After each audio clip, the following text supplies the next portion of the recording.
It's a movie that pushes its franchise mythology in a decidedly sweet direction. Some viewers might miss the macho brutality of Predator's past, but Deck's adventures in self-confidence and chosen family may well satisfy plenty of others. This Predator is queer, and we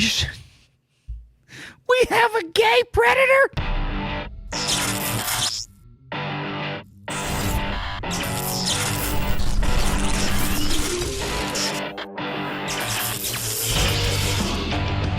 Renegade Online. I can barely even read this. I feel like I'm living in an alternate reality. When these words about to come out of my mouth. Ladies and gentlemen, The Hollywood Reporter. Predator Badlands review. Elle Fanning is a lovable robot BFF to the sweetest predator yet in a deft, disarmingly kind-hearted franchise entry. None of these words should ever be used to describe a Predator movie. I legitimately cannot tell if The Hollywood Reporter is being entirely serious here with this headline, and we're going to read the review, or if somebody up there just said we need to take this movie down as hard as we can. Because if you were out to destroy this movie and cost the Walt Disney Company $100 million in additional losses on top of the damn near $750 million they've already suffered at the box office this year, if that was your intent, then by God, this is exactly the headline for a review on this film that I'd write. Holy underwear. All right, Dan Trachtenberg's follow-up to Prey, which I thought Prey was pretty decent. I actually kind of enjoyed that movie. Follow-up to Prey co-stars Demetrius Schuster as an outcast member of the extraterrestrial titular species. In the new film Predator Badlands, a young predator monster, Deck, is bullied by his domineering father for being too small and weak, learns important lessons about the value of sensitivity, and meets two feisty women, one a robot, the other an alien, who will become his besties for life. Oh, God. I feel... Who's writing this? A 12-year-old? I feel like there's a 12-year-old girl from TikTok or Snapchat or whatever. Oh, it's a dude. Is this the gayest Predator movie ever? Oh, my God, where's Mark Malkin when you need him at Variety? Holy shit. He might as well audition for the School Musical or move to New York City at the end.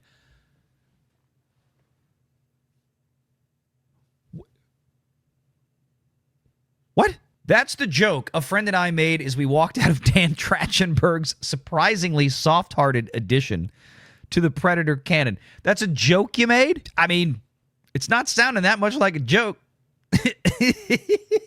It's a movie that pushes its franchise mythology in a decidedly sweet direction.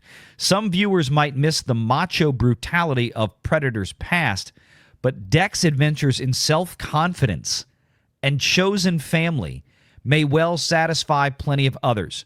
This Predator is queer, and we should...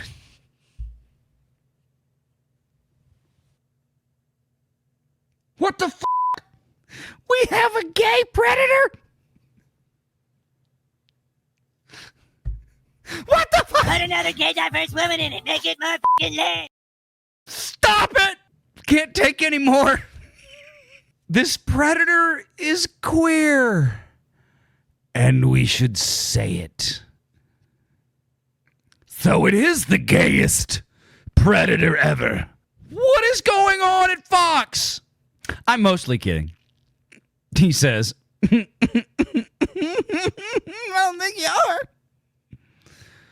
But it's disarming to see one of these movies from a gentler and cuddlier perspective. Again, I don't know what to take seriously in this. This is awful. This might be the most damning, horrible movie review in terms of a negative impact for a film that I have ever seen in my 5 years on YouTube. And again, there have been some hilariously terrible reviews that we've read. They just beat the crap out of films, like the Marvels and stuff. But here's the thing. You expect it. It's a bad review because it's a bad movie. You know it's a bad movie. You know what you're walking into. You know it's going to be bad. You see the review. It doesn't surprise you. This is a Predator movie. Since the last 40 years that Predator has been in existence, it has had one job: kill people and break things. That's it. That is the point of a Predator entry. But this one is disarming because of how gentle and cuddly it is. I feel like my brain is broken at this point. When the first two films in the franchise from the 80s were such relentlessly grim and gory affairs, that's what they're supposed to be. Deck's race of technologically advanced big game hunters from outer space has been humanized before, perhaps most notably in Alien vs. Predator. A kinky? Oh, kicky. Oh, God. I expected it to be kinky in this article. Sorry. Forgive me. That would have made more sense at this point by this paragraph. A kicky. What the hell is kicky? Piece of fan service from 2004. Here's the thing. It was fan service. It was enjoyable. It wasn't a particularly good film, but it was fan service. It was entertaining. But Badlands carries that project much further, most likely because this is the first time in the series that the story is told from the Predator's perspective. Probably a huge mistake. Audiences couldn't really be asked to peer over the shoulder of a remorseless killing machine for 107 minutes. Why the hell not? Seriously, I want an answer to that question. Why not? That would have been something that would have been different and that would have fit into the franchise. 107 minutes of peering over the shoulder as the Predator, as a first person doing Predator stuff, I think would have been great. That would have been something awesome and different. And it would have worked. But again, you got people writing these reviews that clearly seem to have no grasp of what this is. Only, once again, another effort to take a classic IP that is beloved and has been for generations and turn it into something for the modern audience. In other words, make it gay. Well, maybe they could, but probably not in a PG-13 release from a company owned by Disney. That's your problem right there. Disney. One word summed up the problem with this movie, your review, and the reason why this movie sucks. Disney. That's it right there. And so we have this sort of YA-ish take instead. Oh. It's Twilight, y'all. It's Predator in a Twilight movie. Awesome. One made lively and engaging by Trachtenberg's witty and inventive world building. I'll bet. With great credit, of course, to screenwriter Patrick Asen. Whoever. Trachtenberg made a similarly thoughtful Predator movie, Prey, a few years ago, and now further asserts himself as a filmmaker who can take a tired, old piece of IP and breathe new life into it. I bet me right now, Hollywood Reporter, that this will not breathe new life into an IP. This movie will die a miserable, painful financial death at the box office. Guaranteed. Well, but that doesn't matter to these people. It's all about their feelings. Not not money. Not the thing that studios are supposed to be making.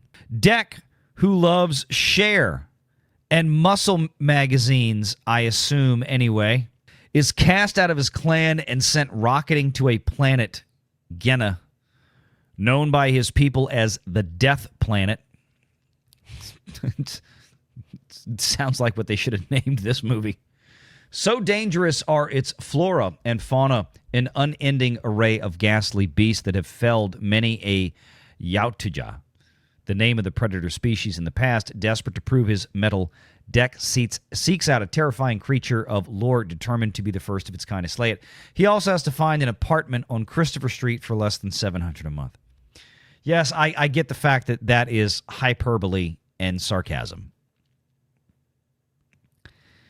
Luckily, Deck soon encounters a legless android named Thea, played with pluck by Elle Fanning.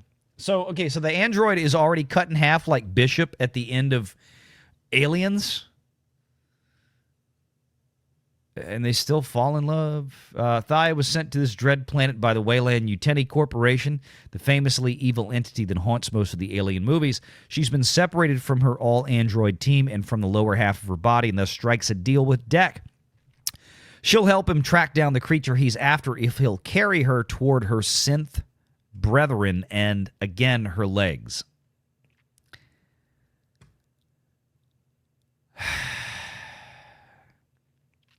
While there are dismemberments and other bits of gruesome violence to be found in the film, Badlands is largely aimed at endearing its audience rather than repulsing them.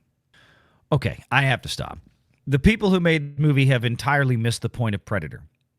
And let me be abundantly clear.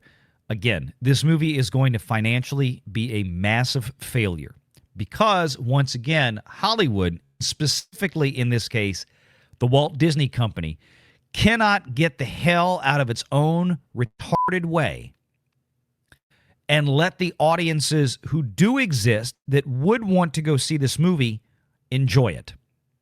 Instead, once again, they are seeking new audiences for this film that don't exist. And unless you are one of these quote-unquote new audiences that are people like Grace Randolph, who are going to go watch this movie as part of her job, then you're not going to get them. Why on earth would you even try?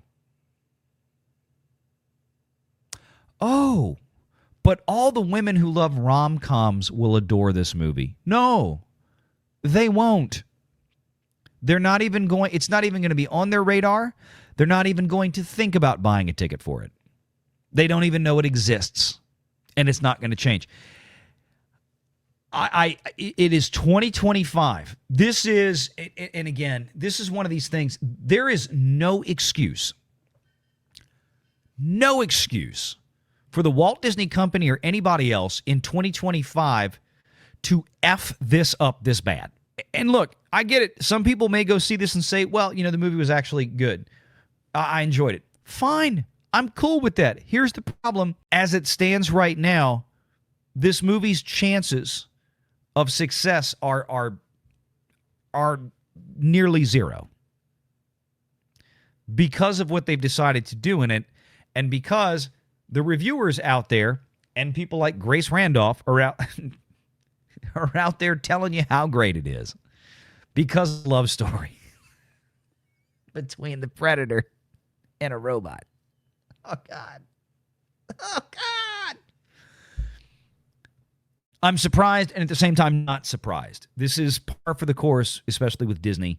Dumber than a bag of hammers. By the time Deck gets his prize and finally works up the courage to kiss the cute boy, stop with the jokes. Stop with the jokes in this article. I can't take it. Or, finally confronts his awful dad. I was cheering from my seat. Well, maybe not cheering exactly, but at least nodding in mild appreciation at a movie that realizes its humble and happy purpose. There's even a clever gag at the end of the film that addresses a glaring omission from so much Predator mythology, answering a question that Deck, and no doubt countless other Predators like him, have asked before. Where my girls at. Can't wait to see them all. Kiki in the next one. I know there's a lot of sarcasm in this review, but it is based, as all good comedy is, in reality.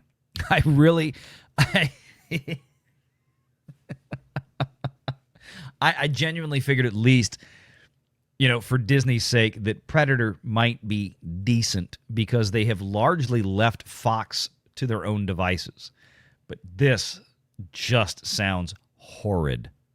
Make sure you're subscribed to Valiant Renegade and join us every Sunday at 6 p.m. Eastern for the live show.